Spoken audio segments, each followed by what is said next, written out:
수립 역사. 자, 대한민국 정부 수립 역사에 배워보도록 할게. 자, 우선 다시 한번 우리나라 몇 년에 광복했다? 1945년 8월 15일을 광복했어. 자, 우리가 이때 광복을 맞이했어. 자, 당시에 일본의 원자포탄 떨어뜨린 애들 누구야? 미국. 미국 아저씨들이, 아메리카 애들이 했는데, 당시에 미국이 연합군이었거든. 이 연합군들의 노력으로 인해서 우리가 광복을 맞이할 수 있었어. 하지만 이분들이 계셨기 때문에 독립할 수 있었지. 누구였을까? 독립운동가. 야, 근데 지우개 저기 아니야? 저기 있네. 그냥아, 저 지우개 저기 지우개 좀 갖다 줄래? 여기 옆에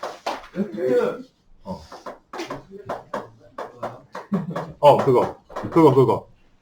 자, 당시에 연합군의 노력과 우리나라 사람들이 끈질긴 무엇이 있었다? 독립운동. 고마워. 자, 당시에 우리나라 사람들이 끈질기게 독립운동했기 때문에 우리가 광복을 맞이할 수 있었던 거야. 왜냐면은 그 당시 우리나라 사람들이 독립운동 안 했어 봐. 그러면은 이때 연합군이 뭐라 생각했을까?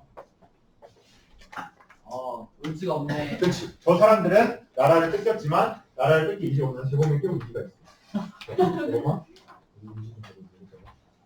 있어. 좀 힘내서 잘 들어야 돼. 자, 잘 들어야 돼, 얘들아. 자, 당시에 우리나라 현재 독립운동 때문에 우리나라 광복을 맞이한 거. 그래서 이게 전 세계가 본 거야. 저 조선현 나라는 나라를 뺏겼지만 얘들은 분명 뭐 하고 싶었을 거다.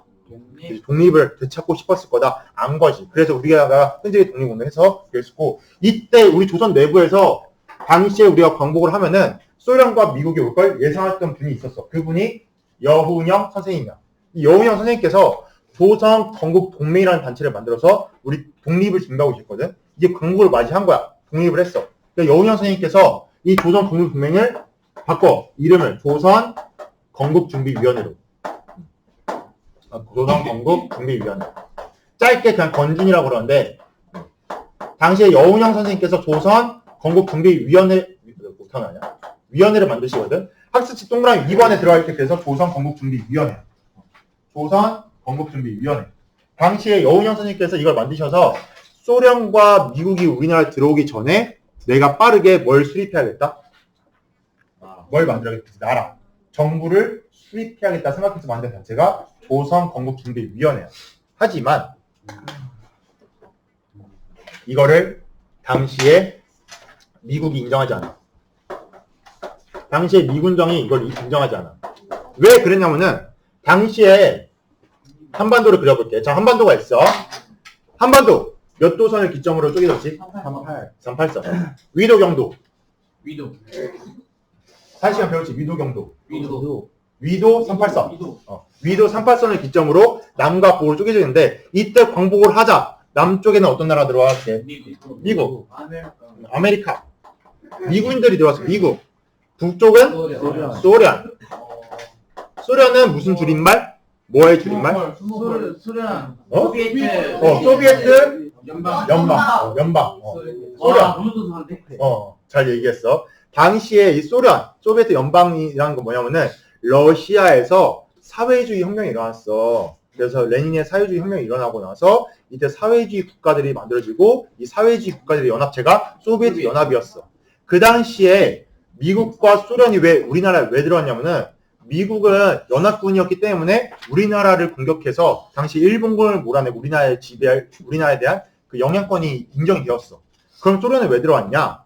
이때 1945년에 미국이 일본을 한반도에서 몰아내야 돼. 그런데 미국이 이때까지만 해도 일본이 되게 강한 줄 알았었어.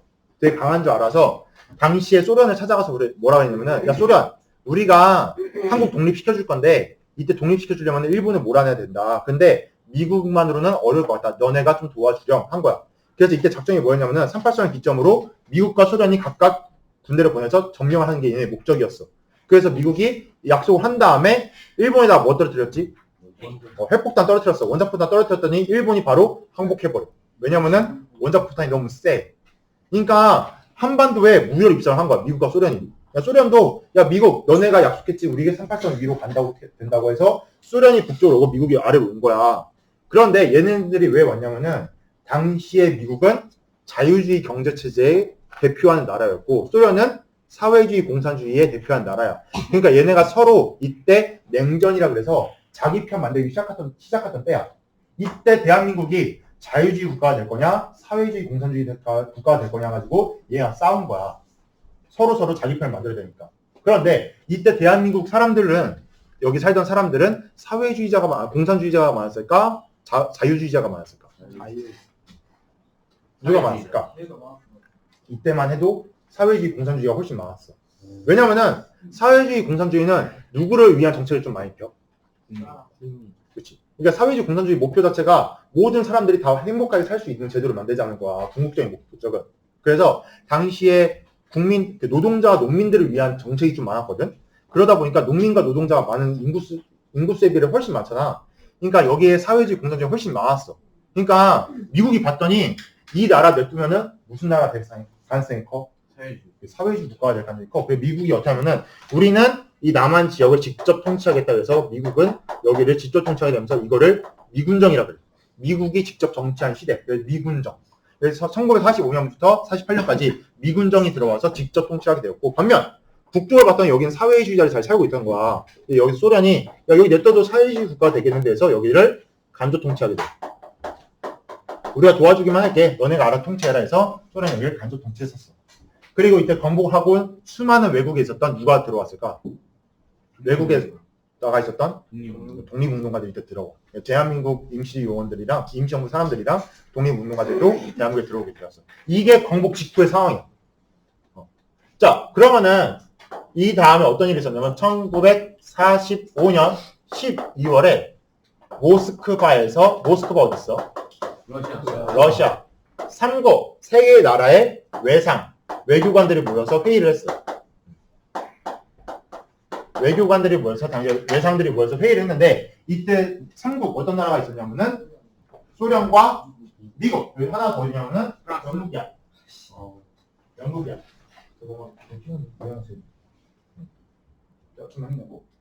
자, 당시에 이 소련과 미국과 영국이 모여서 회의를 했는데 무슨 회의를 하냐면은 지금 대한민국에 뭐가 수립돼야 돼? 정부가 수립돼야 돼. 그런데 얘네가 뭐라 하냐면은 대한민국은 스스로 다스릴 힘이 없을 것 같다. 그래서 얘네가 뭘 결정하냐면은 이 지역을 신탁 통치한다. 결정을 내려. 그러니까 동그라미 학습지 3번에 들어갈 말이 신탁 통치야. 2번 들어가야 돼. 신탁 통치. 신탁 통치. 동그라미 3번에 2번 들어가야 돼. 신탁 통치. 자, 신탁 통치 써보고. 신탁 통치란 학습지 보면은 유엔의 위임을 받은 나라가 아직 무슨 능력이 없는? 자치 능력. 자치가 뭐야? 스스로 정치하는 거. 스스로 나라를 다스리는 능력. 그렇지. 이때 세계 2차전이 끝나고 수많은 나라들이 독립하게 되었어. 그런데 나라가 불안정하거나 스스로 다스릴 수 없다고 판단이 되면은 유엔에서 당시에 강한 나라들한테 이 지역이 안정될 수 있도록 니네가 대신 다스려라 하던 제도가 신탁 통치야.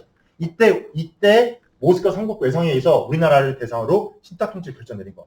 미국과 소련이 최대 5년 동안 한국이 안정화될 수 있도록 도와준다라고 결정내린 거야. 당연히 우리나라 사람들 찬성했을까 반대했을까? 반대. 처음에 다 반대. 처음에는 야 이거 다른 나라 지배를 받는 거 아니야? 반대를 하는데 갑자기 과익 세력들이 찬성하게 돼. 반면 우익 세력들은 반대를 하게 돼. 자, 근데 잠깐 보자. 너네 뉴스 보다 보면 왜 좌파, 우파 하지 않아? 뉴스에서 좌파, 우파 들어본 사람 있어?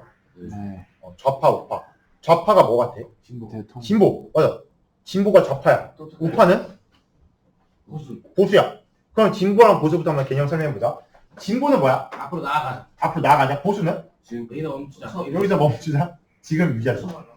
정치에서 좌파, 진보랑 보수는 무슨 개념이냐면 정치에서 현재 정치 체제나 경제 체제를 깨트려서 새롭게 바꿔버리자는 사람들이 진보고 현재 정치 체제를 그대로 유지하자는 사람들, 현재 경제나 정치 체제, 우리나라 제도를 그대로 유지하자는 게 보수야. 그럼 우리나라 보수의 대표하는 당 뭐 있어? 자유한국당. 자유한국당이 보수당이고 진보당은? hindu당.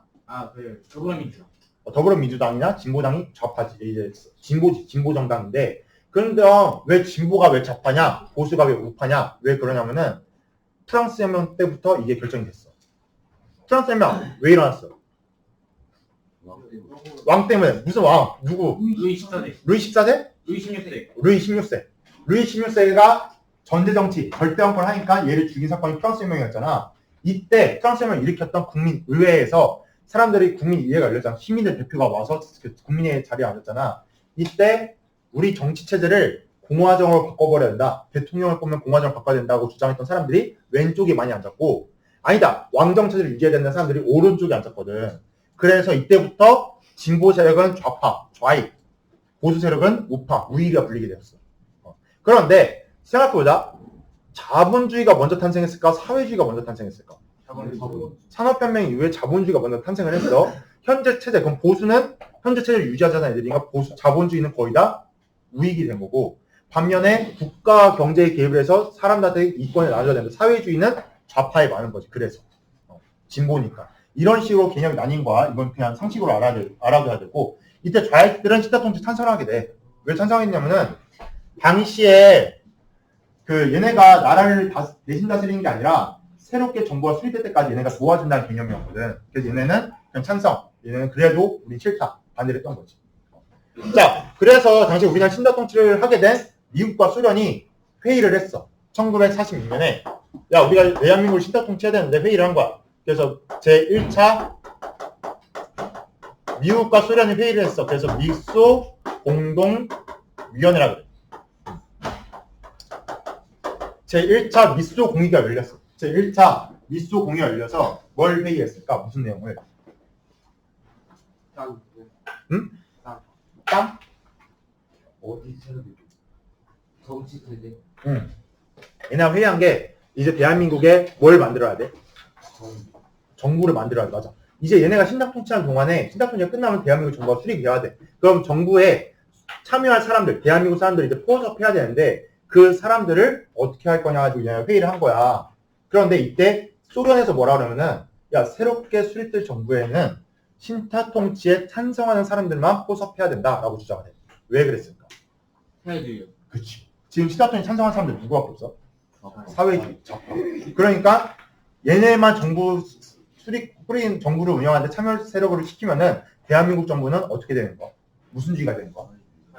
공산주의 사회주의가 되는 거야. 그래서 당시에 소련이 이걸 주장하니까 미국은 안 된다. 반대 세력도 포함을 해야 된다고 싸운 거야. 그래서 결국 이 회의가 중단이 되거든. 그러니까 지금 자연스럽게 사회주의 공산주의자들은 북쪽으로 넘어가게 되고 이 시기 동안에 반면에 자본주의 자유주의를 따른 사람들은 남쪽으로 내려오게 됐어. 미국에 따라. 이 시기에. 그러니까 남북이 지금 어떻게 되게 생겼어? 분단되게 생긴 거야. 좌파하고 우파로. 그래서 이거를 절대 볼 수 없다 했던 분들이 있었어. 그래서 이분들이 좌우 합작 운동을 펼쳐. 합작이 뭐야? 합쳐서 만들자는 거. 뭘 만들자는 걸까? 새로운 나라 새로운 나라. 새로운 나라를 우리가 쪼개지지 말고 좌파 우파가 함께 나라를 만듭시다 해서 좌우합작 운동이 일어났고 이때 만든 단체가 좌우합작위원회야. 학생 동그라미 4번에 들어갈게. 그래서 좌우합작위원회. 좌우합작위원회. 당시에 좌우합작위원회를 만들어서 우리가 지금 이 상태로 있다가 남북이 쪼개지게 생겼어. 하나로 만듭시다 해서 좌우합작위원회를 만들어줬고 이때 김규식 선생님, 당시에 중도좌파에는 김규식 선생님이 계셨고 중도우파에는 여운형 선생님이 계셨거든요. 조선 권순준 여운형 선생님께서 함께 만나서 우리가 분단되지 말고 하나의 나라를 만듭시다 해서 열심히 노력을 하셨어. 근데 안타깝게도 그때 여운형 선생님이 좌파와 함께 어울린다라고 해서 극우파 세력들이 여운형 선생님을 암살하게 돼요. 그래서 이 단체가 결국에는 분단돼서 없어져. 그래서 이게 결렬이 됐고 그래서 당시에 또다시 그 다음에 1947년에 제2차 다시 미국과 소련이 만나. 이거 짧게 줄여서 미소 공의라고 그래. 미소 공동위원회를. 제2차 미국과 소련이 다시 만나서 회의를 해. 다시 나라를 어떻게 꾸릴 것이냐 회의를 하는데 당연히 결론이 났을까? 안 나. 결론이 안 나. 그러니까 얘네 골치가 아픈 거야. 그래서 얘네가 뭐라 하면은 야 우리가 이거 아무리 백날 회의해봤자 결론이 안 난다. 국제평화기구에 넘기자. 국제평화기구. 그렇지. UN. 우리가 UN에다가 대한민국의 문제를 넘깁시다. 우리가 결론 내지 맙시다 해서 UN에다가 이 문제를 넘겨버렸어. 이관시켰어. 그랬더니 UN에서 뭐라 하냐면 뭐가 문제냐? 대한민국의 정부 수립이 문제냐? 그러면은 정부 수립할 수 있도록 우리가 도와주자. 나라가 세워지려면 뭐가 있어야 돼? 대통령. 여기 대통령 누가 뽑아? 국민들. 근데 그 당시에는 아직 나라가 세워지기 전이어서 국민들이 투표하기 다 어려웠어. 그래서 국민들의 대표를 뽑아야 돼. 국민들의 대표 누구야? 한 지역의 대표. 각 지역마다 대표가 있어. 누구게? 시장 아니야. 도지사. 도지사는 좀 비슷해. 그러니까 내년에 이 선거를 하거든. 각 지역구의 대표를 뽑는 선거를 해. 내년에 국회의원. 맞아. 국회의원이 각 지역구의 대표들이야. 평택시 각구의 뭐 지역 대표, 국회의원 누구 이렇게 있거든. 그러니까 너네 지역구의 대표를 뽑는 거야. 이때 유엔에서 뭐라 하면은 지역의 대표를 뽑아서 그 지역의 대표가 나라를 만들 수 있도록 하자고 한 거야. 지역의 대표들이 모여서. 그럼 지역의 대표를 뽑으려면 뭘 해야 돼? 선거. 그래서 이때 유엔에서 뭐라 하면은 남한과 북한 지역에 남북한의 총선거를 실시하시오 한 거야. 모든 사람들이 선거를 실시해서 지역구의 대표를 뽑고 이 대표들이 모여서 나라 만들 수 있게 해라 한 거야. 그런데 북한에서 이걸 거절해. 북한의 유엔의 결정을 거절해. 왜냐면은 그 당시만 해도 유엔에 누가의 힘이 좀 더 셌다고 판단했던 걸까? 미국. 당시에 그러니까 소련 입장에서 유엔 자체가 그러니까 미국이 동시에 같이 출범을 했거든. 미국 영향이 셌기 때문에 소련 입장에서도 저 유엔의 결정이 미국에 영향을 많이 끼친 거다. 그래서 당시 이거를 거절했었어. 그래서 유엔에서 뭐라 하냐면은 그러면은 가능한 지역만 선거해라 라고 결정돼. 그럼 지금 가능한 지역, 선거 가능한 지역 어디야? 남한이야. 그래서 남한에서만 국회의원을 선출하게 되었고 그래서 국회의원들이 대통령을 뽑게 됐고 그래서 남한의 대한민국 정부가 수립이 됐고 그래서 우리가 분단이 된 거지. 이 결정 때문에. 그래서 당시 가능한 지역만 선거해라. 그래서 되게 안타까운 사건이었지. 그런데 당시에 진짜 이렇게 남북한이 쪼개지게 생겼으니까 이걸 별사 반대하셨던 선생님이 계셔. 맞아, 김구 선생님. 1948년에 김구 선생님께서 안 된다. 우리나라가 쪼개져서 안 된다 해서 당시에 김구 선생님이 여기 김규식 선생님과 함께 북한으로 가셨어. 북한의 지도자 누구였게? 김정은의 할아버지 김일성. 김일성을 평양에서 만나서 지금 북한이랑 남한이 이렇게 쪼개지게 생겼습니다. 남한에서만 단독 선거를 하는 순간 정부가 수립이 될 거고 그럼 남북한이 쪼개집니다. 절대 안 돼요. 우리는 뭘 해야 된다? 통일을 해야 된다. 그래서 김구 선생님이 이때 김일성을 만나거든. 근데 안타깝게도 이때 김일성도 자기 스스로 북한 지역만 정부를 수립할 계획이 있었어. 그래서 김구 선생님도 어떻게 보면 이용만 당하다 이 협상이 결렬이 돼. 협상이 제대로 운영이 안 되고 이때 김구 선생님께서 남한에 돌아오셨는데 당시 김일성을 만나고 사회주의자들과 연관되어 있다 해서 김구 선생님을 따르던 안두희라는 사람이 김구 선생님을 죽이게 돼. 안두희라는 사람이 이제 김구 선생님이 수행원이었는데 걔가 김구 선생님 총을 쏴서 죽이게 돼. 그래서 안타깝게 김구 선생님이 돌아가시고 남북협상도 실패하게 됐어. 그런데 이때 그래서 남한에서만 선거가 진행된 거야. 선거가. 그러자 당시에 제주도에서 공산주의자, 남로당이라는 공산주의자들이 있었거든. 300여 명 정도가 있었는데 얘들이 총을 들고 시위를 한 거야. 남한에서 선거하는 건 절대 안 된다 하고 시위를 했던 거야. 그랬더니 미군정이 당시 미국이 우리나라 북군이랑 함께 거기 내려가서 그 남로당 무장봉기자들 진압한다는 명목으로 군대를 보냈어. 근데 이때 군대가 행진하는 과정 속에 한 제주도의 어린 꼬마아이, 3살짜리가 하던 갓난 한 5살짜리가 유치원애가 거의 지나가던 행진 속에 말에 치여주는 사건이 일어나. 그래서 제주 사람들이 이걸 어떻게 했을까? 짜증나서 시위를 한 거야. 저 군대 왜 왔냐? 군대 물러가라고 시위를 한 거야. 그러자 미국이 뭐라 했냐? 미군정이 저 시위한 제주 사람들 다 사회주의자들이다. 빨갱이다 하면서 무조건 몰살시켜라 했어. 그래서 이때 제주 사람들이 몰살당한 사건이 있었거든. 이 사건이 제주 4.3 사건이야. 진짜 안타까운 사건이야. 이때 우리나라 국군이 가서 작전명을 보면은 작전 내용을 보면은 그냥 제주도에서 사람만 보면 죽이라고 명령을 내렸어. 사람만 보면. 그래서 이때 제주도 사람 3만 명에서 5만 명이 죽게 돼. 피해를 입고. 그 사회주의가 뭔지도 모르고 자유주의가 뭔지도 모르는 사람들이 수많은 피해를 입었던 사건이 제주 사는 사건이고 이거 누가 잘못한 거야? 미국이랑 우리나라가 잘못한 거야. 정부가. 이제 국군이 가서 진압을 했잖아. 그러니까 미국도 잘못하고 우리나라 잘못했는데 현재 이게 우리나라 잘못하던 거 보니까 그 당시에 이거를 은폐시켜버렸어. 제주도 사람들한테 이거 발설하는 순간 다 죽인다 그랬고 그리고 내륙에서도 이걸 막 뉴스나 이런 데 보도를 하지 않아. 그냥 사회주의자들이 폭동을 일으켰다고 보도가 돼. 그래서 이게 은폐가 되었다고 최근에 와서 알려지게 되었어. 정말 안타까운 사건이지. 그래서 결국에는 1948년 8월 15일에 대한민국 정부가 수립되었어요. 자, 학습지 다시 보면서 정리할게. 학습지 그래서 동그라미 4번에 남북 뭐가 들어야 돼? 동그라미 4번 자원합작위원회, 동그라미 5번에는 남북협상, 동그라미 6번 제주 4.3 사건. 그래서 우리나라가 광복은 했지만 결국 분단이 되었다. 그래서 어떻게 보면은 우리나라는 그 당시에 미국과 소련의 냉전 체제 때문에 분단이 된 나라야. 그래서 안타까웠고 언젠가는 꼭 통일이 돼야 되지. 그래서 오늘은 여기까지.